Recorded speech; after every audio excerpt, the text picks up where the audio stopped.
राष्ट्रपति द्रौपदी मुर्मू ने संविधान के अनुच्छेद 80(1)(a) और इसके खंड 3 के तहत अपनी शक्तियों का प्रयोग करते हुए 4 विशिष्ट व्यक्तियों को राज्यसभा के लिए मनोनीत किया है। यह मनोनयन उन सीटों को भरने के लिए किया गया है जो पहले मनोनीत सदस्यों की सेवानिवृत्ति के कारण खाली हुई थीं। मनोनीत किए गए 4 प्रतिष्ठित व्यक्तियों में प्रख्यात वकील उज्ज्वल देवराव निकम, केरल के वरिष्ठ समाजसेवी और शिक्षाविद सी सदानंद मास्ते, पूर्व विदेश सचिव हर्षवर्धन श्रृंगला और जानी मानी इतिहासकार मीनाक्षी जैन शामिल हैं। राष्ट्रपति द्रौपदी मुर्मू ने राज्यसभा के लिए 4 लोगों को मनोनीत किया है। इन नामों में उज्ज्वल देवरा निकम का नाम भी शामिल है।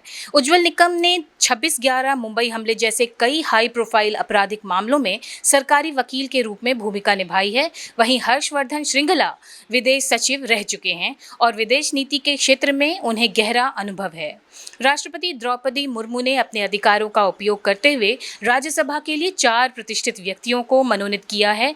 इन नामित सदस्यों में उज्ज्वल देवराव निकम शामिल हैं, जो एक प्रसिद्ध विशेष सरकारी वकील हैं और कई हाई प्रोफाइल आपराधिक मामलों में अपनी भूमिका के लिए जाने जाते हैं।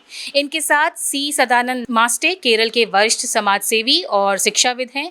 हर्षवर्धन श्रृंगला भारत के पूर्व विदेश सचिव रह चुके हैं। मीनाक्षी जैन एक प्रख्यात इतिहासकार और शिक्षाविद को मनोनीत किया गया है। ये नामांकन राज्यसभा के पूर्व नामित सदस्यों के सेवानिवृत्त होने के बाद रिक्तियों की पूर्ति के लिए किया गया है। उज्ज्वल निकम का जन्म 30 मार्च 1953 को महाराष्ट्र के जलगांव में हुआ था। उनके पिता देवराव माधवराव निकम वकील थे और मां विमला देवी स्वतंत्रता सेनानी थीं। उज्ज्वल निकम ने पहले साइंस में ग्रेजुएशन किया और फिर जलगांव के SS मनियार लॉ कॉलेज से कानून की डिग्री ली। वह देश के कई बड़े आपराधिक मामलों में सरकारी वकील रहे हैं। 1991 में उन्होंने कल्याण बम धमाके के आरोपी रविंदर सिंह को सजा दिलाई। उनका करियर 1993 में मुंबई सीरियल बम ब्लास्ट मामले से नया मोड़ लेता है। 26/11 हमले में पकड़े गए पाकिस्तानी आतंकवादी अजमल कसाब के मुकदमे में भी उन्होंने सरकारी वकील के रूप में बहस की और कसाब को फांसी की सजा दिलवाई थी।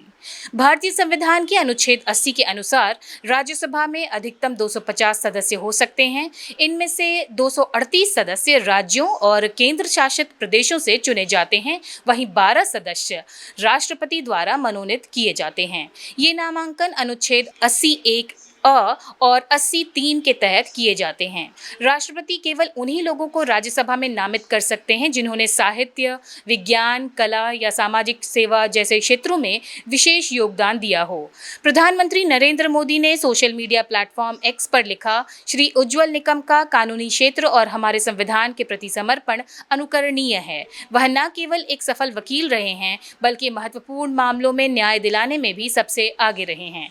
अपने पूरे कानूनी करियर के दौरान उन्होंने हमेशा संवैधानिक मूल्यों को मजबूत करने और यह सुनिश्चित करने के लिए काम किया है कि आम नागरिकों के साथ हमेशा सम्मान से पेश आया जाए।